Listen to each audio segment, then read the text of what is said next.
అసెంబ్లీలో వైసీపీపై సీఎం చంద్రబాబు విమర్శల వర్షం కురిపించారు. గత ప్రభుత్వం వ్యవసాయ రంగాన్ని నిర్వీర్యం చేసిందని ఫైర్ అయ్యారు. గత ప్రభుత్వ హయాంలో రైతుల ఆత్మహత్యలు పెరిగాయని చంద్రబాబు అన్నారు. రైతులు ఏఐ టెక్నాలజీ వినియోగించుకునేలా చర్యలు తీసుకున్నామని తెలిపారు. తమ ప్రభుత్వ హయాంలో ఫుడ్ ప్రాసెసింగ్ యూనిట్కు అధిక ప్రాధాన్యం ఇచ్చామని చంద్రబాబు స్పష్టం చేశారు. వ్యవసాయంలో యాంత్రీకరణను పెంచుతున్నామని అన్నారు. ఆ రోజు ఒక్క రైతుకి డబ్బులు ఇస్తున్నామని చెప్పి మిగిలినవన్నీ కట్ చేశారు.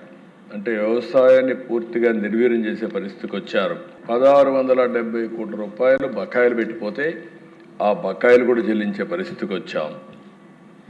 వీళ్ళు రైతులు ఆత్మహత్యలు ఎక్కువ జరిగే ఆ కాలంలో వాళ్ళు బకాయిలు పెట్టిపోతే 5,67,00,000 ఈ ప్రభుత్వం వస్తారు, అది కూడా పే చేశాం.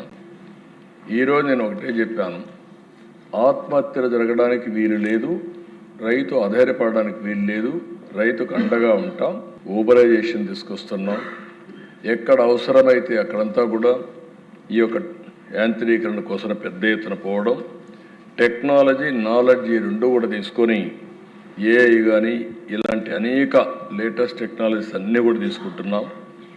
తొందరలోనే ఈ సంవత్సరం నేను అనుకుంటున్నాను ఏఐ అగ్రానమిస్ట్ ప్రతి ఒక్క రైతుకి అండగా ఒక ఏఐ అగ్రానమిస్ట్ ప్రొవైడ్ చేసే బాధ్యత ఈ ప్రభుత్వం తీసుకుంటాం. ఏ పొలం దగ్గరికి పోయినా మళ్ళీ ఎవరో సహాయం చేయడమే కాకుండా నేరుగా అసిస్టెన్స్ ఇచ్చే విధంగా తీసుకొస్తాం.